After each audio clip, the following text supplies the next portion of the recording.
Do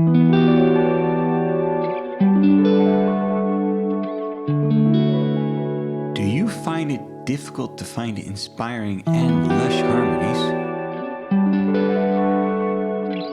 Do you want to give your harmonies a beautiful ambience and amazing stereo width? With this technique, it will be easy to add surprising new harmonies and beautiful layers to your music. This technique or effect is a beautiful example of where music production and music theory come together. Actually, they intertwine. One cannot go without the other. And this is what the original chord progression sounded like. You know, actually, you could even use this technique on just single notes.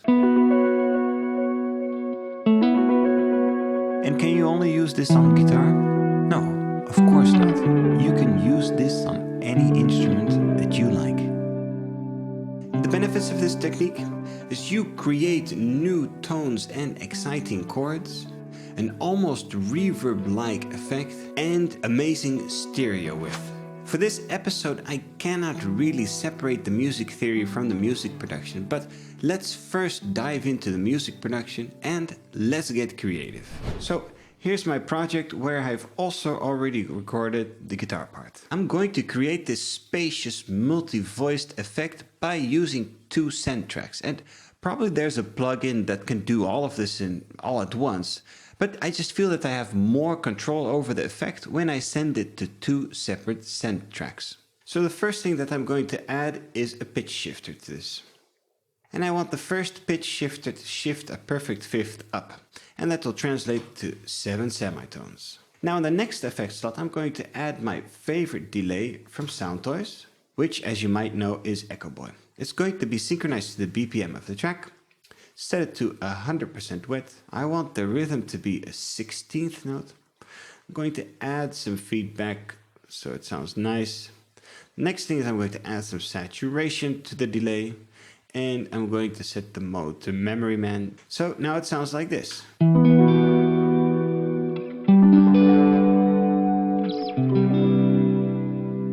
But the thing is, I'm not really creating stereo width yet. I'm going to pan it hard right.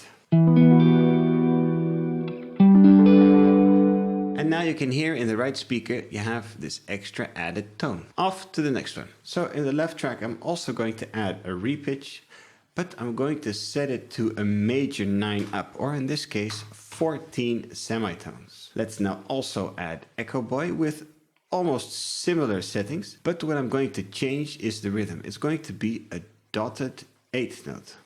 And of course, we're going to pan it hard left. Now we have this interesting interplay between the left and the right speaker and what we have in the middle.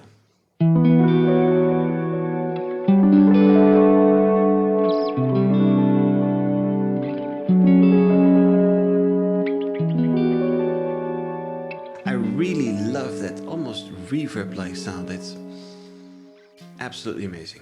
But what kind of chords and melodies actually work well with this technique? Let's find out what notes to use on the pitch shifter and how to space your chords. When using pitch shifters, you want to keep the chords simple and nicely spaced. Not only does it sound better technically, but also your chords will sound less cluttered or less muddy. Here's how it works. When I have two shifters, with one set to plus a perfect fifth and the other to plus a major ninth, then every note that I will play will be doubled with a perfect fifth and a ninth.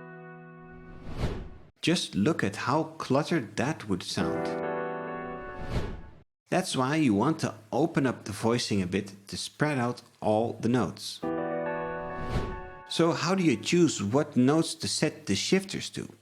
Well, here you have to be practical and pragmatic. Since the notes will be fixed, you want the notes to sound good on each and every chord that you play. For this reason, you mainly want to avoid the intervals of thirds and sixths, because these will give you trouble when switching between major and minor chords. Major and minor thirds, they define the gender of the chord, if it's major or minor. Just imagine doubling a major third on a minor chord. If not done intentionally, it will definitely sound out of place.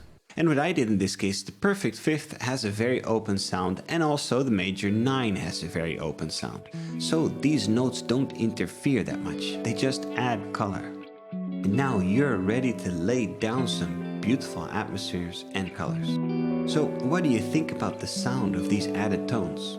Would it be something that you would use on a melody or a chord progression? Let me know in the comments. Of course, don't forget to like the video for some extra love and subscribe if it is useful. And for now, see you next time.